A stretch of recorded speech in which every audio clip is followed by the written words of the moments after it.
Have you finished packing? Please hurry up. We're planning to renovate your room after you leave. The eldest son's wife, with a mix of impatience and excitement, urged us on. She seemed thrilled about finally making the house her own. It was clear she didn't know the half of it. I glanced at my husband, who silently signaled me to hold back, then offered a gentle smile to his brother's wife. Sorry for the delay. We'll be out by tomorrow.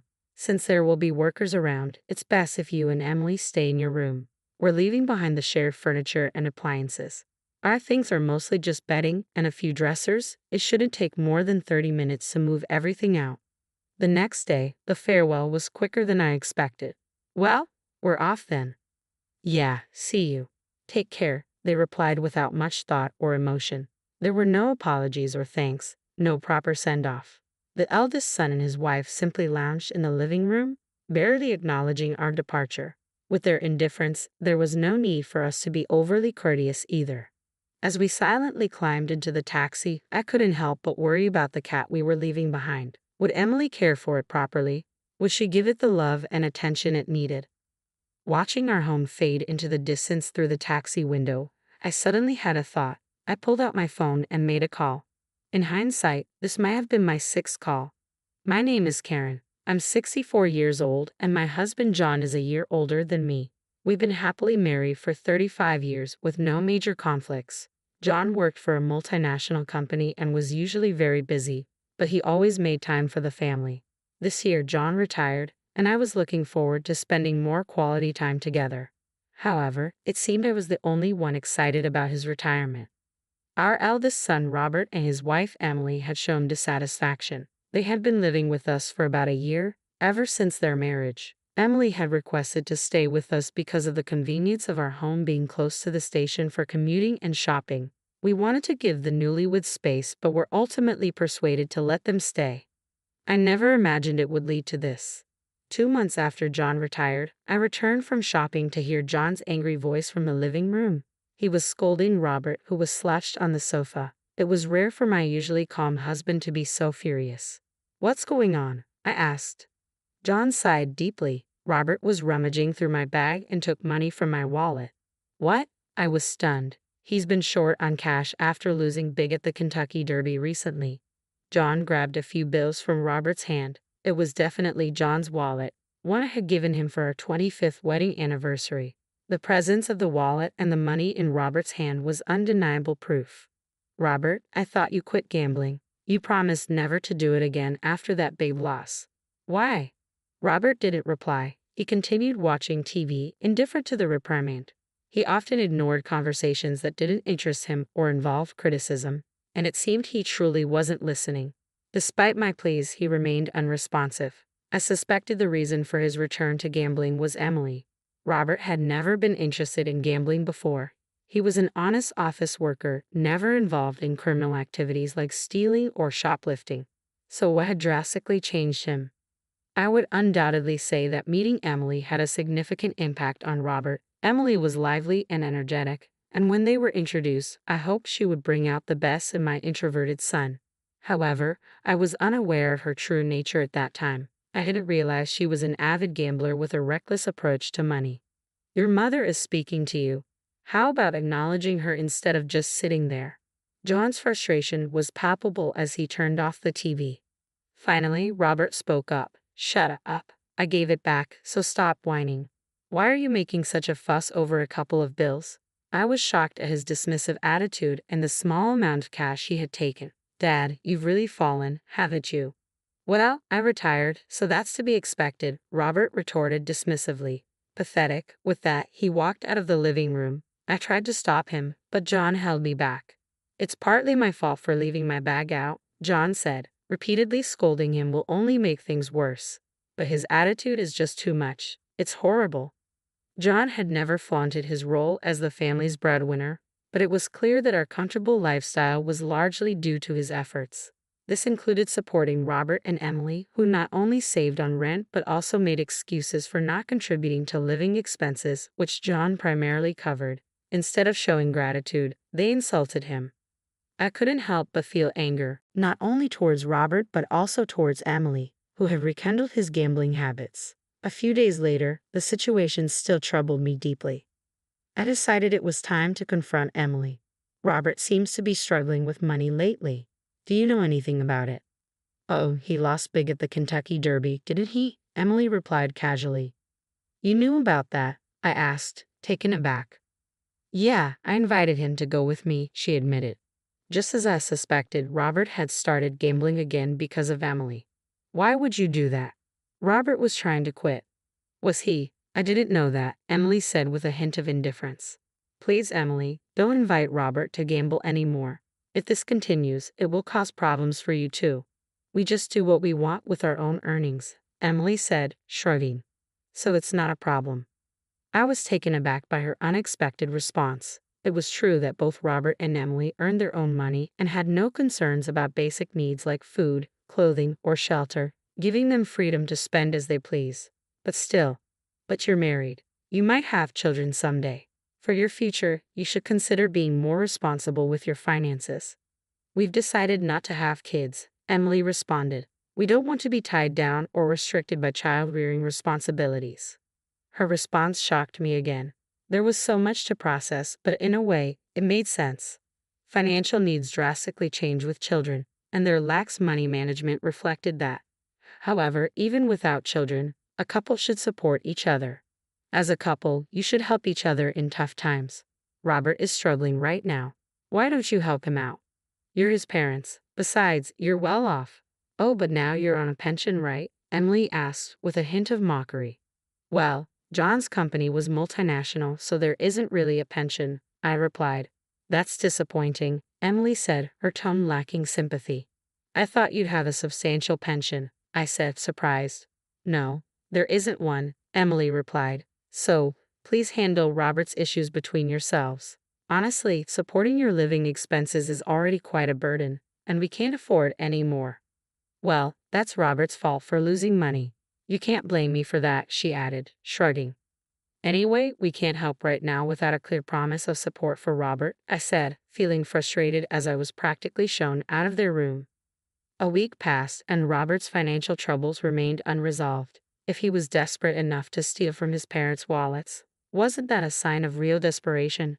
Shouldn't we help him before he turns to crime? John and I discussed it repeatedly, but he insisted that this was the result of spoiling Robert. Now is the time to be tough for his future, John argued.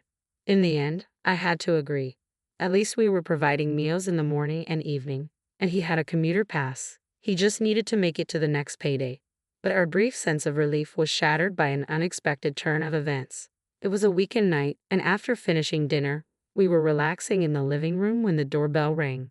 Ding dong. It was unusual to have visitors at this hour, so I answered the door with curiosity.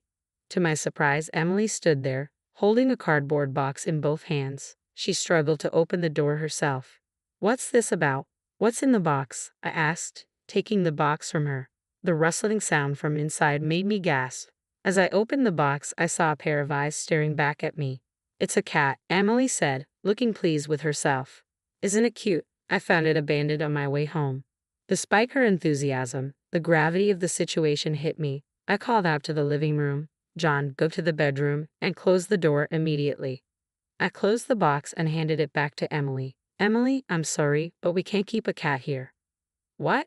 Why not? She asked, puzzled. I explained. John has a severe cat allergy. Exposure to cat saliva causes skin inflammation, and inhaling fur or dander triggers asthma-like attacks. Once, when Robert came back from a friend's house covered in cat fur, John had a severe reaction and had to be rushed to the hospital. We discussed this allergy before you moved in. So, you're saying I should just take it back out into the cold? It'll die out there. Emily's response was filled with distress. Her remark left me at a loss for words. I don't dislike cats, so telling her to put the cat back outside was something I couldn't bring myself to do. But I couldn't risk John's health either. All right, the cat can stay in your room for one night, but just one night. Tomorrow, we'll contact the animal shelter to have it taken in. The shelter can provide temporary care for the cat. Emily reluctantly agreed. I informed John and Robert about the arrangement, and we agreed that the cat would stay in their room for the night. However, things didn't go as planned. The next morning, my eldest son and his wife declared, "We've decided to keep the cat." Emily, that's not what we agreed on, I said, feeling frustrated. It's not about whether the cat is cute or not. John is allergic. If he doesn't touch it, it might be fine, but who will take care of it during the day while you're both at work? Can't you take care of it, Karen? Emily asked. I can't, I replied. That's why I'm saying no. Why are you so heartless? Emily shot back. I could only offer a helpless sigh in response.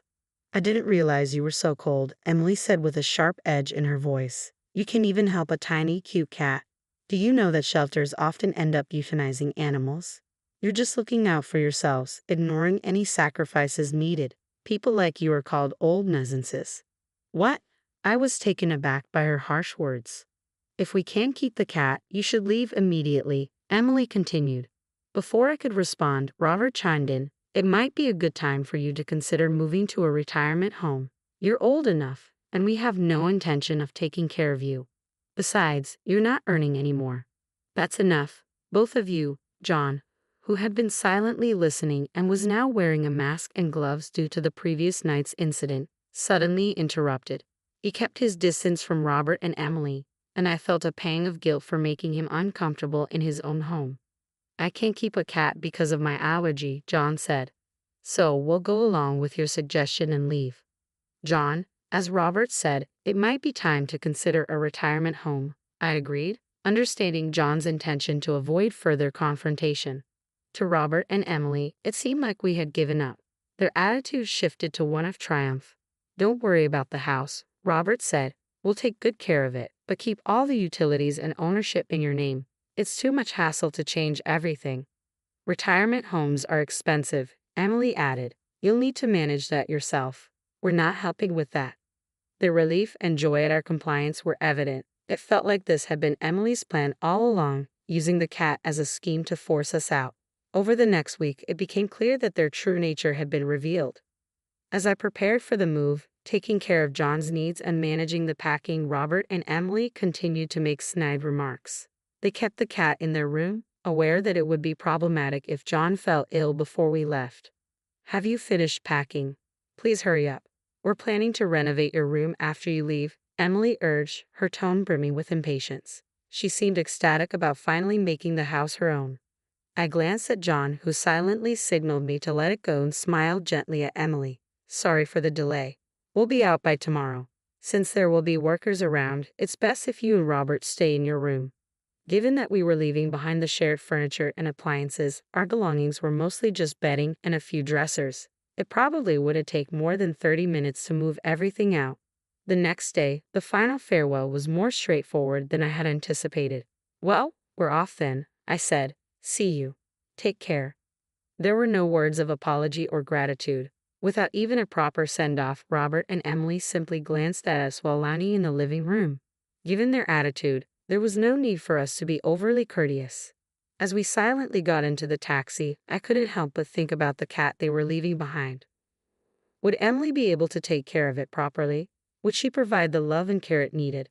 As I watched our home fade into the distance through the taxi window, these thoughts weighed heavily on me. I had a sudden thought and pulled out my phone to call someone. In hindsight, it might have been my 6th call since we moved. Adjusting to life after the move had been a bit unsettling, but it was mostly comfortable. With 2 fewer housemates, everything from cooking to laundry took half the effort, and I no longer had to worry about being considerate. I finally felt like I had regained the freedom I lost before Robert and Emily got married.